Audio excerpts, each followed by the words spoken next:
www.darsulquran.com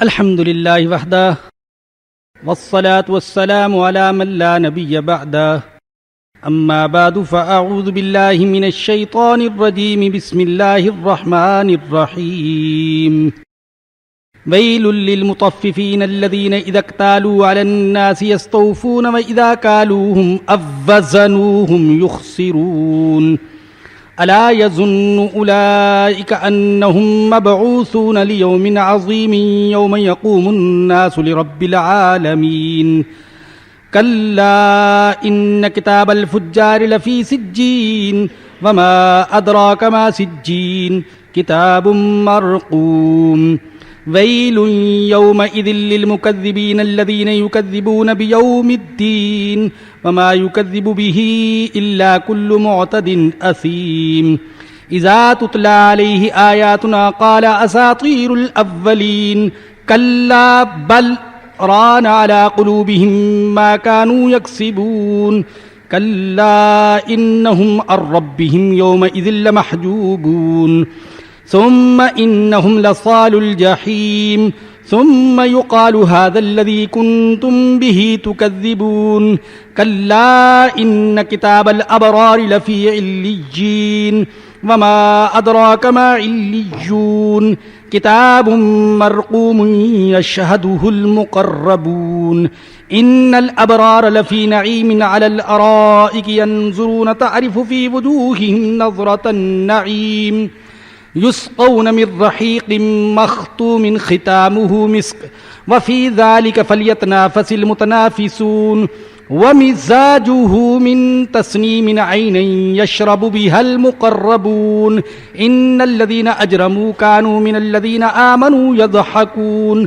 وإذا مروا بهم يتغامزون وإذا انقلبوا إلى أهلهم انقلبوا فكهين وَإِذَا رَأَوْهُمْ قَالُوا إِنَّ هَؤُلَاءِ لَضَالُّونَ وَمَا أُرْسِلُوا عَلَيْهِمْ حَافِظِينَ فَالْيَوْمَ الَّذِينَ آمَنُوا مِنَ الْكُفَّارِ يَضْحَكُونَ عَلَى الْأَرَائِكِ يَنْظُرُونَ هَلْ ثُوِّبَ الْكُفَّارُ مَا كَانُوا يَفْعَلُونَ صدق اللہ العظیم۔ یہ سورۃ المطففین ہے، مکی صورت ہے اور اس میں 36 آیات ہیں۔ مطففین مطفف کی جمع ہے اور مطفف کا معنی ہے ناپ تول میں کمی کرنے والا۔ تطفیف سے بنا ہے یہ لفظ، اور تطفیف کا بھی یہی معنی ناپ تول میں کمی کرنا۔ فرمایا کہ ویل للمطففین، لعنت ہے، پھٹکار ہے، خرابی ہے، افسوس ہے، شدید عذاب ہے۔ یہ سارے معنی ہو سکتے ہیں ویلن کے۔ کن لوگوں کے لیے؟ للمطففین، ناپ تول میں کمی کرنے والوں کے لیے۔ قرآن کریم میں متعدد مقامات پر ناپ تول پورا رکھنے کا حکم دیا گیا ہے۔ سورۃ الانعام آیت نمبر 152 میں ہے وَأَوْفُوا الْكَيْلَ وَالْمِيزَانَ بِالْقِسْطِ لَا نُكَلِّفُ نَفْسًا إِلَّا وُسْعَهَا، ناپ تول پورا کیا کرو انصاف کے ساتھ۔ قرآن کریم میں جن قوموں کا تذکرہ کیا گیا ہے، مجرم قوموں کا تذکرہ، ان میں سے ایک مجرم قوم اصحاب مدین بھی تھے، حضرت شعیب علیہ السلام کی قوم، اور ان کا جو سب سے بڑا جرم تھا وہ ناپ تول میں کمی تھا۔ اسی وجہ سے ان پر اللہ کا عذاب آیا۔ سورہ ہود میں ہے حضرت شعیب علیہ السلام نے اپنی قوم کو سمجھایا فرمایا کہ وَيَا قَوْمِ أَوْفُوا الْمِكْيَالَ وَالْمِيزَانَ بِالْقِسْطِ وَلَا تُبْخِسُوا النَّاسَ أَشْيَاءَهُمْ وَلَا تَبْخَسُوا النَّاسَ أَشْيَاءَهُمْ. دیکھو ناپ تول پورا کیا کرو انصاف کے ساتھ، لوگوں کو ان کی چیزیں کم نہ دیا کرو.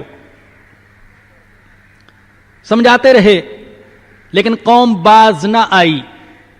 اللہ کہتے ہیں کہ پھر ان پر ہمارا عذاب آیا. وَلَمَّا جَاءَ أَمْرُنَا نَجَّيْنَا شُعَيْبًا وَالَّذِينَ آمَنُوا مَعَهُ بِرَحْمَةٍ مِنَّا وَأَخَذَتِ الَّذِينَ ظَلَمُوا الصَّيْحَةُ فَأَصْبَحُوا فِي دِيَارِهِمْ جَاثِمِينَ كَأَن لَّمْ يَغْنَوْا فِيهَا أَلَا بُعْدًا لِّمَدْيَنَ كَمَا بَعِدَتْ ثَمُودُ. جب ہمارا حکم آیا تو ہم نے شعیب کو اور ان کے ساتھ جو ایمان لائے تھے ان کو تو نجات دے دی اپنے فضل سے. اللہ اکبر، اپنی رحمت سے. قربان جائیے قرآن کے انداز پر. اللہ کے نبی کو نجات ملی ہے لیکن اللہ کہتا ہے ایسے ہی نہیں نجات ملی، میری رحمت سے ملی، میرے فضل سے ملی. اللہ کے فضل اور اللہ کی رحمت کے بغیر کسی کو نجات نہیں مل سکتی. محض اعمال کی بنیاد پر، نیکیوں کی بنیاد پر نجات نہیں مل سکتی. اور کوئی اپنی نیکی، تقوی اور پارسائی کی وجہ سے دھوکے کا شکار نہ ہو اور گھمنڈ کا شکار نہ ہو کہ میں نے جنت کو خرید لیا. نہیں، ڈرتا رہے پتہ نہیں اللہ کے ہاں یہ سب کچھ قبول ہوا یا کہ نہیں ہوا. تو اللہ فرما رہے کہ ہم نے اپنی رحمت سے نجات دی. برحمت منا وَأَخَذَتِ الَّذِينَ ظَلَمُوا الصَّيْحَةُ. اور وہ جو ظالم تھے، ناپ تول میں کمی کرنے والے، لوگوں کے حقوق دبا لینے والے، غصب کرنے والے، ملاوٹ کرنے والے، کم تولنے والے، ان کو ایک چنگاڑ نے، ایک چیخ نے پکڑ لیا. تو اپنے گھروں میں صبح کے وقت اوندے منہ گرے رہ گئے. اور وہ بستی ایسی ہو گئی کہ دیکھنے سے یوں معلوم ہوتا تھا کہ یہاں تو کوئی کبھی رہا ہی نہیں. كَأَن لَّمْ يَغْنَوْا فِيهَا أَلَا بُعْدًا لِّمَدْيَنَ كَمَا بَعِدَتْ ثَمُودُ. مدین والوں کے لیے ہلاکت ہے جیسا کہ سمود کے لیے ہلاکت ہوئی. تو یہ قوم ناپ تول کے کمی کے جرم میں مبتلا تھی، اس کی وجہ سے ان پر اللہ کا عذاب آیا. سورہ اسراء میں اللہ نے حکم دیا وَأَوْفُوا الْكَيْلَ إِذَا كِلْتُمْ وَزِنُوا بِالْقِسْطَاسِ الْمُسْتَقِيمِ ذَلِكَ خَيْرٌ وَأَحْسَنُ تَأْوِيلًا. ناپ بھی پورا رکھا کرو اور تول بھی پورا رکھا کرو انصاف کے ساتھ، یہ بہتر ہے اور اس کا انجام بھی اچھا ہے. سورہ رحمان میں ہے اللہ فرماتے وَأَقِيمُوا الْوَزْنَ بِالْقِسْطِ وَلَا تُخْسِرُوا الْمِيزَانَ. ترازو سیدھا رکھو انصاف کے ساتھ اور لوگوں کو کم نہ دیا کرو، اس میں دھوکہ نہ کیا کرو.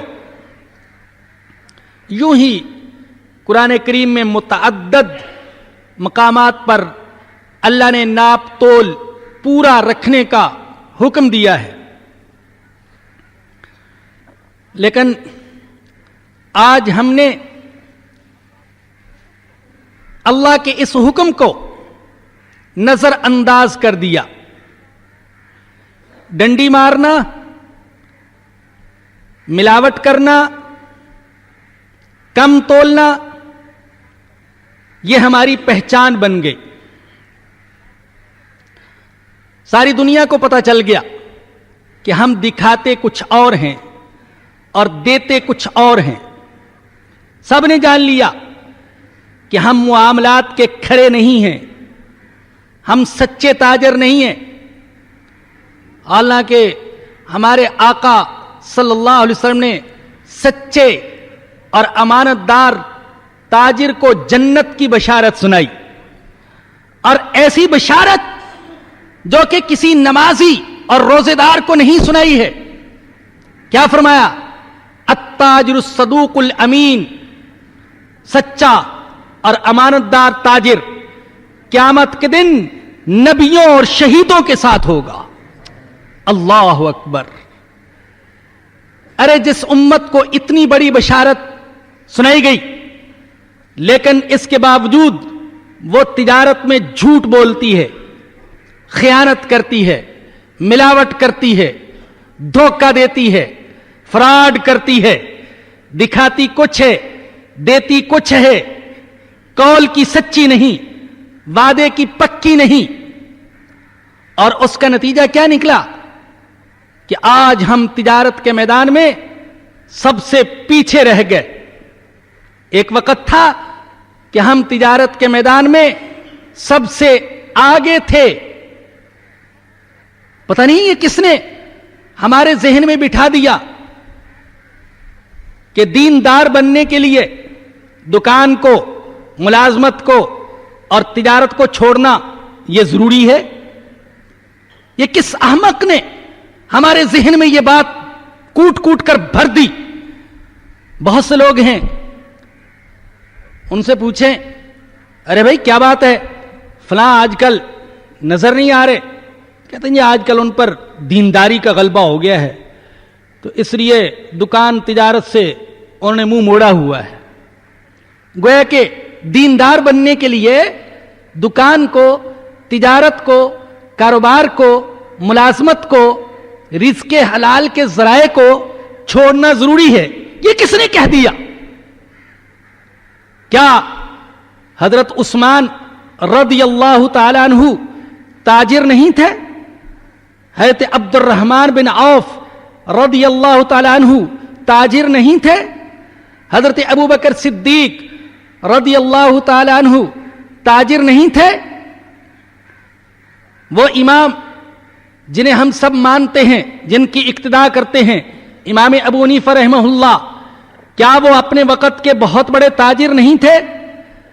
اور کائنات کے وہ آقا جن کا ہم عزت اور فخر کے ساتھ نام لیتے ہیں، حضرت محمد الرسول اللہ صلی اللہ علیہ وسلم، کیا آپ نے تجارت نہیں کی؟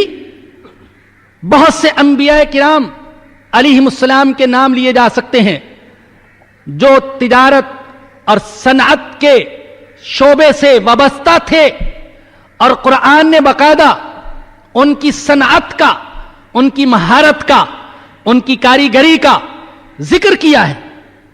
تو پتہ نہیں کس نے ہمارے ذہن میں بٹھا دیا.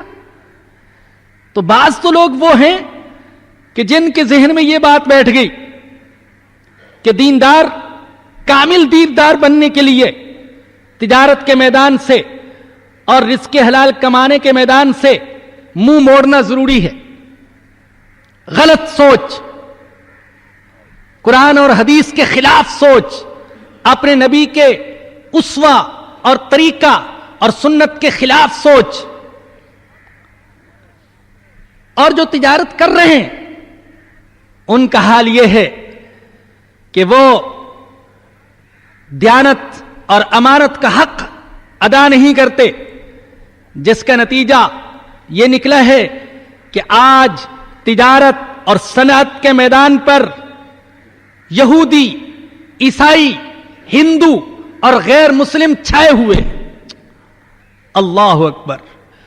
پچھلے دنوں اخبار میں یہ خبر پڑی اور سچی بات یہ ہے کہ دل ٹکڑے ٹکڑے ہو گیا کہ پتہ چلا کہ دنیا میں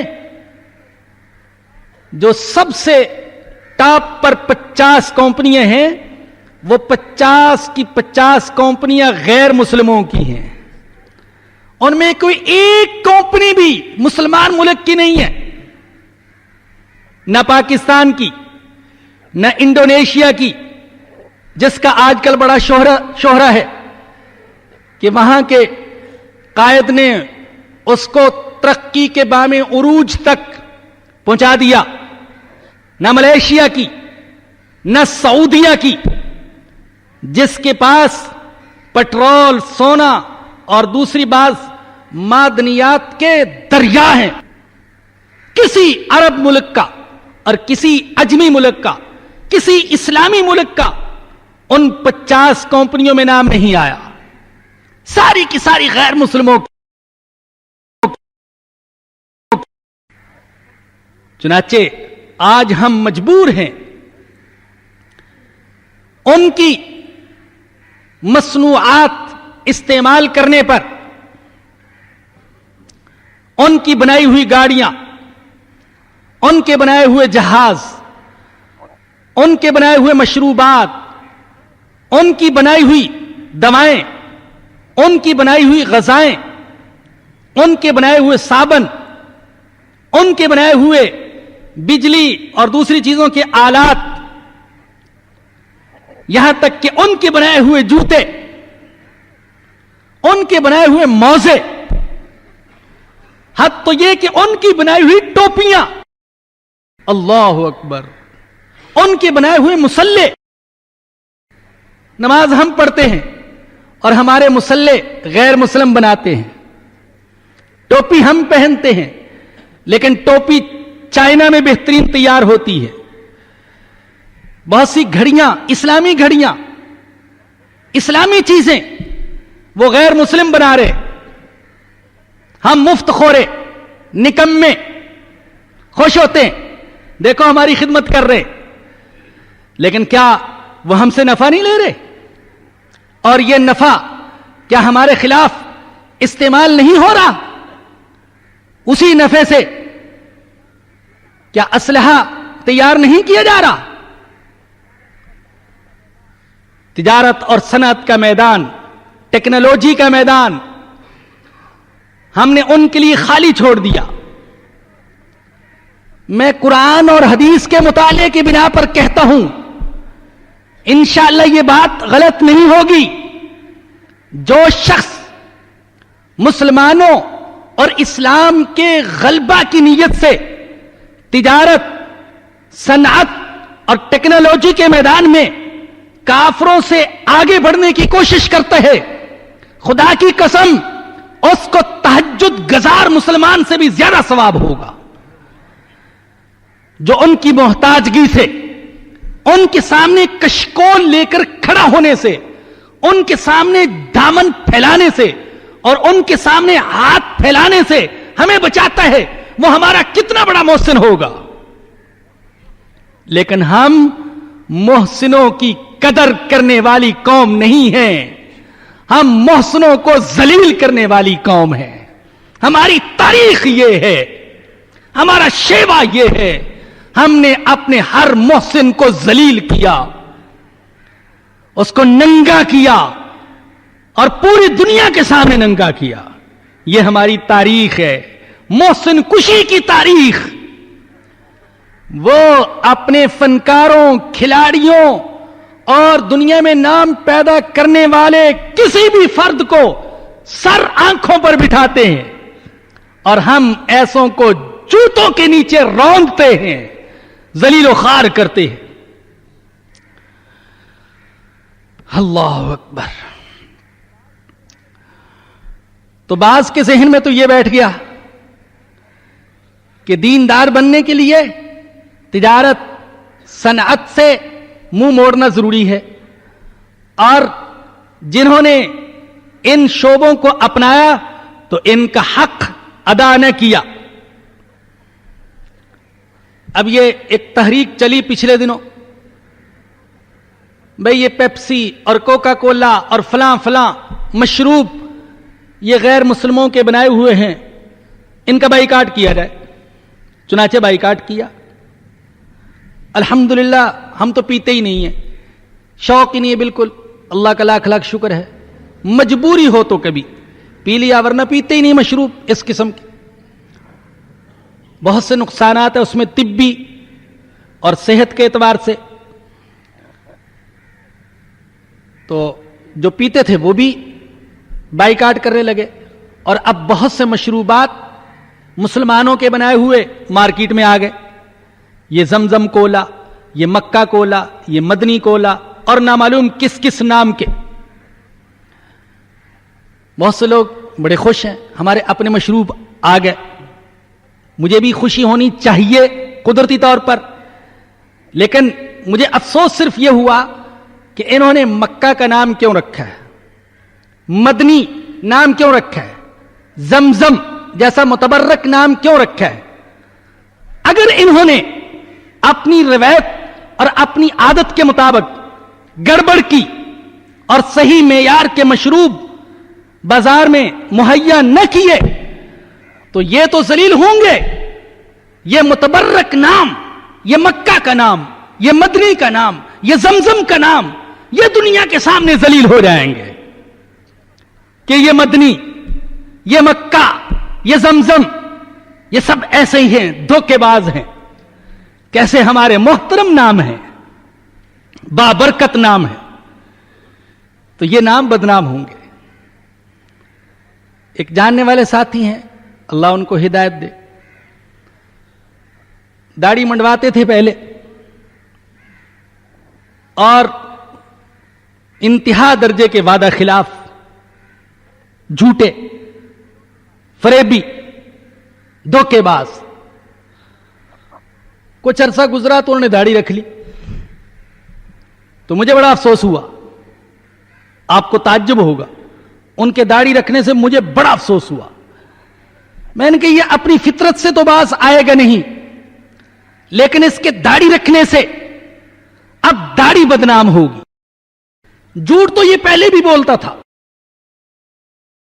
لیکن لوگوں کی عادت ہے داڑھی منڈا جھوٹ بولے تو معاف ہے, اور داڑھی والے نے بولا تو اس کو برا نہیں کہیں گے, داڑھی کو نشانہ بنائیں گے. داڑھی رکھی ہے اور جھوٹ بولتے ہو تو داڑھی بدنام ہوگی. اس لیے مجھے دکھ ہوا. ان متبرک اور محترم ناموں کی وجہ سے بھی مجھے یوں تکلیف ہوئی کہ کہیں ایسا نہ ہو کہ یہ معیار میں گڑبڑ کریں تو یہ مبارک نام بدنام ہو جائے. فرمایا کہ ویل للمطففین, لعنت ہے, پھٹکار ہے, خرابی ہے, شدید عذاب ہے ناپ تول میں کمی کرنے والوں کے لیے. یہ میں نے تطفیف کا ایک پہلو آپ کے سامنے بیان کیا کہ تطفیف کیا ہے, ناپ تول میں کمی کرنا.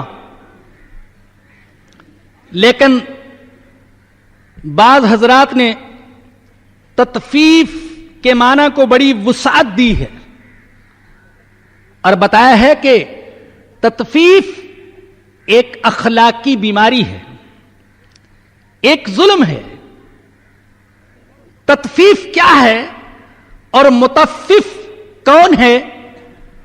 سب سے پہلے تو اللہ نے خود بیان فرمایا کہ الذین اذا اکتالوا علی الناس یستوفون, وہ لوگ کہ جب وہ لوگوں سے ناپ کر لیتے ہیں تو پورا پورا لیتے ہیں. وَإِذَا كَالُوهُمْ أَوْ وَزَنُوهُمْ يُخْسِرُونَ, اور جب انہیں ناپ کر یا تول کر دیتے ہیں تو کم دیتے ہیں. دوسرے سے لیتے ہیں تو پورا پورا, اور دوسروں کو دیتے ہیں تو ان کے حق سے کم دیتے ہیں. تو تطفیف کے معنی کو وسعت دیتے ہوئے بعض حضرات کہتے ہیں کہ تطفیف یہ ہے دوسرے کے حق میں ڈنڈی مارنا, اپنا حق پورا وصول کرنا, دوسروں کے ساتھ برائی کرنا اور اپنے ساتھ بلائی چاہنا, دوسروں کی عزت پر حملہ کرنا اور اپنے لیے عزت کی امید رکھنا, دوسروں کے ساتھ ظلم کرنا اور اپنے لیے انصاف کی توقع رکھنا, یہ تطفیف ہے. امام قشیری رحمت اللہ علیہ نے عجیب بات فرماتے ہیں کہ لفظ المطفف یتناول التطفیف فی الوزن والکیل وفی اظہار العیب واخفائہ وفی طلب الانصاف والانتصاف. فرماتے ہیں کہ مطفف کا لفظ یہ ناپ تول میں کمی کو بھی شامل ہے, عیب کے ظاہر کرنے اور عیب کے چھپانے کو بھی شامل ہے.